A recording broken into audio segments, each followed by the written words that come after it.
জাকির নায়েকের অনুষ্ঠানটা স্থগিত করা হয়েছে। আমরা এখনো বলছি না যে অনুষ্ঠানটা ক্যান্সেল করে দেওয়া হয়েছে, অনুষ্ঠানটা স্থগিত করা হয়েছে এবং আমার বিশ্বাস স্বরাষ্ট্র মন্ত্রণালয় থেকে ডক্টর জাকির নায়েকের অনুমতি ক্রমে আমরা পরবর্তী শিডিউলটা ঘোষণা করব। যেহেতু বর্তমান দেশের পরিস্থিতি সবকিছু বিবেচনা করে আমরা সিকিউরিটি অ্যারেঞ্জমেন্ট করি এবং এটার জন্য প্রশাসনিকভাবে বাংলাদেশ আর্মি, পুলিশ সব বাহিনী থেকে আমরা অনেক সহযোগিতা পেয়েছি এবং এটার জন্য যে ধরনের সিকিউরিটি অ্যারেঞ্জমেন্ট দরকার সেটা এর আগে বাংলাদেশের কোনো ইভেন্টে এভাবে হয়নি যেভাবে আমরা পরিকল্পনা করেছিলাম এবং প্রশাসনের কাছ থেকে আমরা দারুণ সহযোগিতা পেয়েছি এবং আমাদের এন্টায়ার সিকিউরিটি সিস্টেমটা আমরা বলবো ফুল প্রুফ ছিল। ঘোষণা দেওয়ার আগের দিন, আমি টকিং অ্যাবাউট 4 তারিখে আমরা মন্ত্রণালয়ে উপস্থিত ছিলাম। আনুষ্ঠানিকতা যা দরকার, সিকিউরিটি অ্যারেঞ্জমেন্ট এবং সরকারিভাবে অনুষ্ঠানটা করার জন্য যে ধরনের অনুমতি প্রয়োজন হোম মিনিস্ট্রি থেকে আমরা সবকিছু কিন্তু নিয়েছি এবং সব ধরনের কাগজপত্র এবং প্রয়োজনে অনেক বেশি নিয়েছি, যা দরকার হয় তার চেয়ে বেশি আমরা নিয়েছি। যেমন আমাদের যে ভেন্যুটা ছিল সেটা আমরা নির্ধারণ করেছিলাম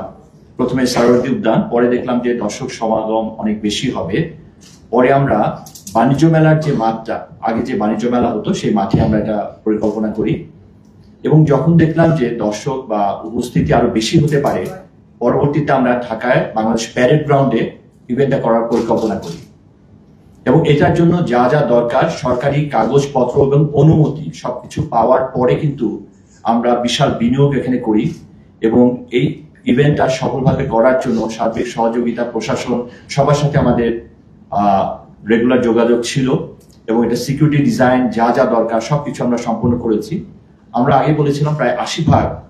আমরা কিন্তু ইভেন্টে সবকিছু সম্পন্ন করে ফেলেছিলাম সময়ের আগেই।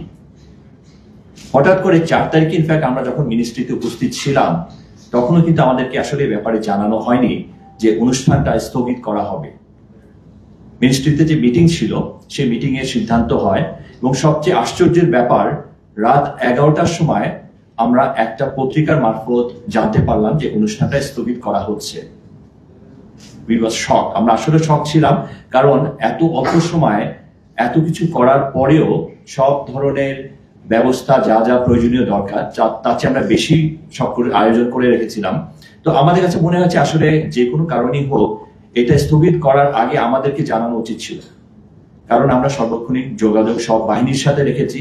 এবং আমাদের সরকারিভাবে যা যা প্রসিডিউর দরকার, যা যা ফর্মালিটিস দরকার সবকিছু কিন্তু আমরা সম্পন্ন করেছি এবং ওনারা আমাদেরকে লিখিত অনুমতি দেওয়ার পরে কিন্তু আমরা এই অনুষ্ঠানতে হাত দিয়েছি। তো অনেকে আমাদেরকে বলেছেন আমরা এটা আগুন নিয়ে খেলছি, কারণ আসলে এটার আয়োজনটা অনেক ব্যাপক এবং অনেক বিশাল, কারণ বাংলাদেশের ইতিহাসে এত বড় ইভেন্ট, এরকম মেগা ইভেন্ট এর আগে কোনো সময় সংগঠিত হয়নি এবং আমরা এর জন্য যে ধরনের প্রস্তুতি নিয়েছিলাম এটা যথেষ্ট ছিল। আমরা ইনফ্যাক্ট প্রেস নোটের মধ্যে সবকিছু বিস্তারিত মেনশন করেছি। তো যে কোনো কারণে হোক, সামনে নির্বাচন এবং নিরাপত্তা জনিত কারণে আমাদেরকে হোম মিনিস্ট্রি থেকে, স্বরাষ্ট্র মন্ত্রণালয় থেকে অনুষ্ঠানটা স্থগিত করা হয়েছে। আমরা এখনো বলছি না যে অনুষ্ঠানটা ক্যান্সেল করে দেওয়া হয়েছে, অনুষ্ঠানটা স্থগিত করা হয়েছে এবং আমার বিশ্বাস স্বরাষ্ট্র মন্ত্রণালয় থেকে ডক্টর জাকির নায়েকের অনুমতি ক্রমে আমরা পরবর্তী শিডিউলটা ঘোষণা করব।